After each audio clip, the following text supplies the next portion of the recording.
Hello guys! Welcome to my vlog. Sir Joseph Vlog here on YouTube. Ito, bibili ako ng magnetic board.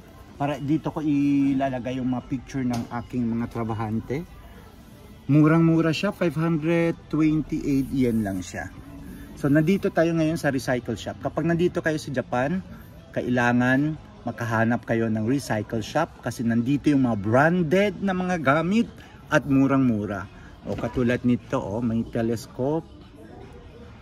Tingnan natin kung makita ko ba kayo dyan, mga nanonood.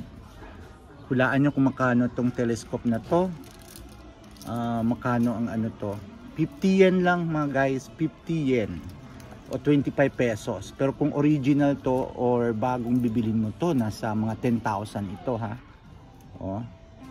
O kitang-kita ko kayo dyan mga nanonood. So, ibang produkto pa. Marami sa mga produkto. Ito naman para sa buhok. Pampastraight ng buhok. Ang presyo niya ay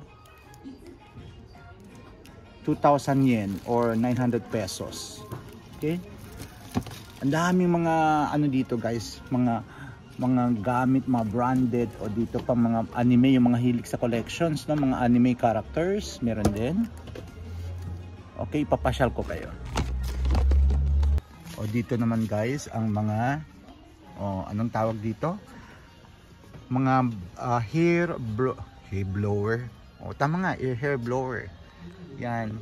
Kaya anong bili mo guys? Yan. Si Card nagsa-shopping. Yan. O may mga anime characters.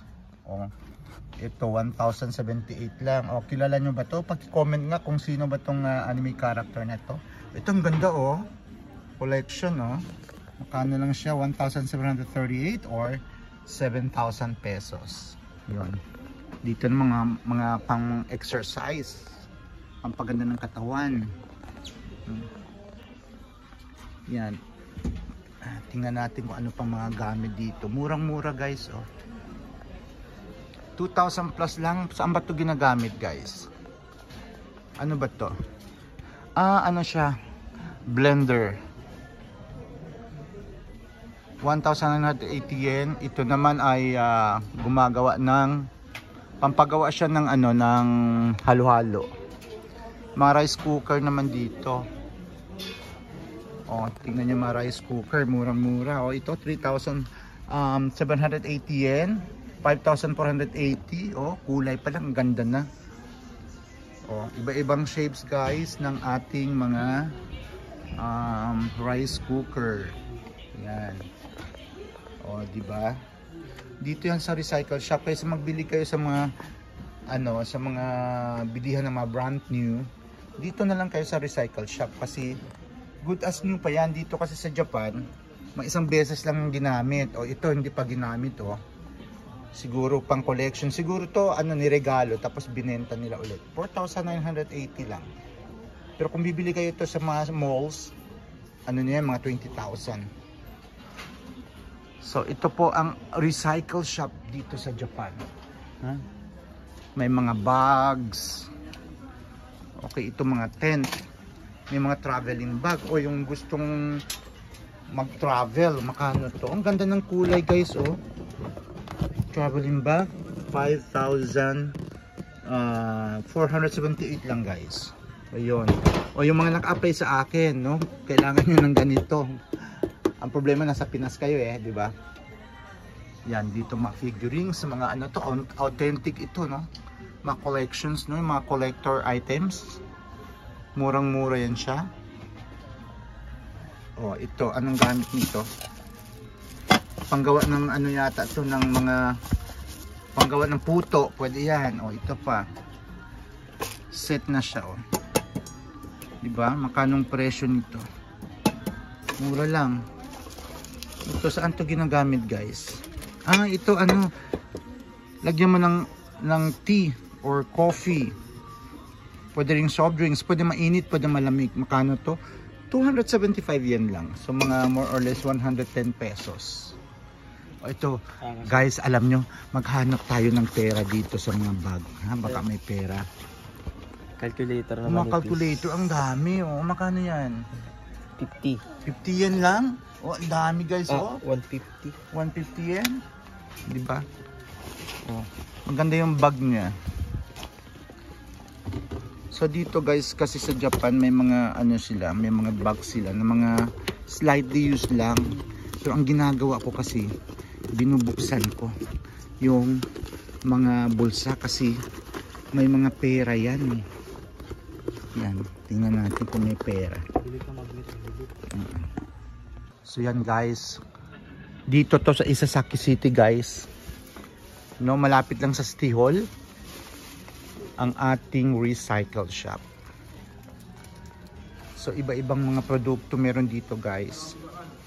O meron siya mga shampoo, mga toiletries, andyan, syempre nandyan yung mga tables, no, mura lang yung mga table nila, mga authentic to, mga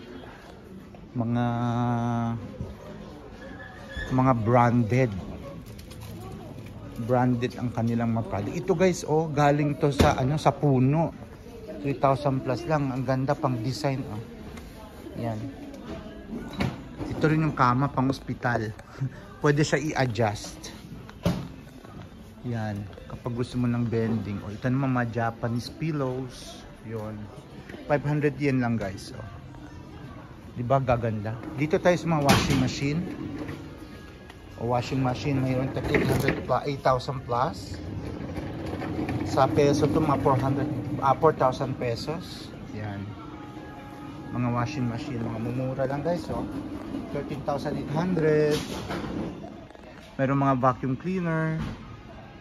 Nakahanap ako ng vacuum yung rechargeable kasi iba-vacuum ko yung kotse. Meron kaya? Tingnan nga natin. Ano ba to? Paano ba to ginagawa? Ay, ito, de kuryente. Ito, gusto ko yung rechargeable. Yung pwede gamitin sa ano. Ito, de baterya ba to?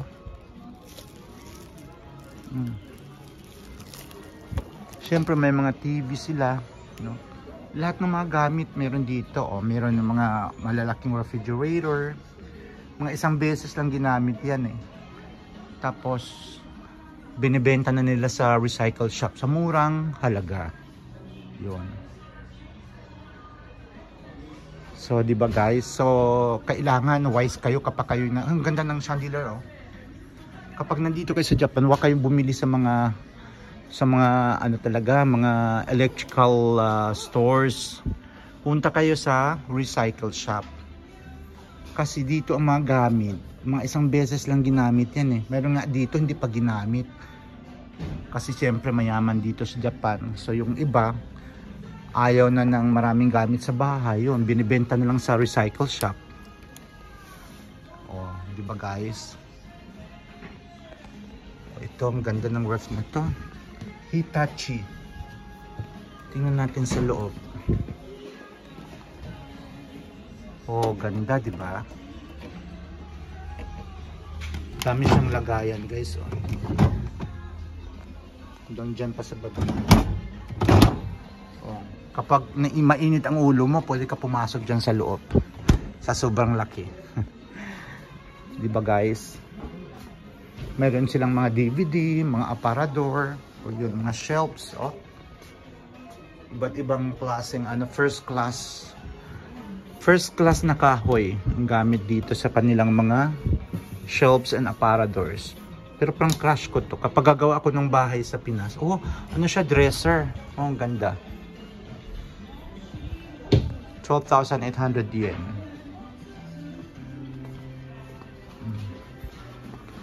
Dito guys. Ito 12,800 din. Lagayan ng mga plato yata to. O kahit anong gusto mong gawin, kahit anong gusto mong ilagay dito guys, pwede. Yan. May mga gitara. Doon yung mga gitara. Oh. Yan. Electric guitars. Kompleto guys, no? So hanggang dito muna guys. Please don't forget to subscribe my YouTube channel. And please share ang ating mga videos. Bye-bye!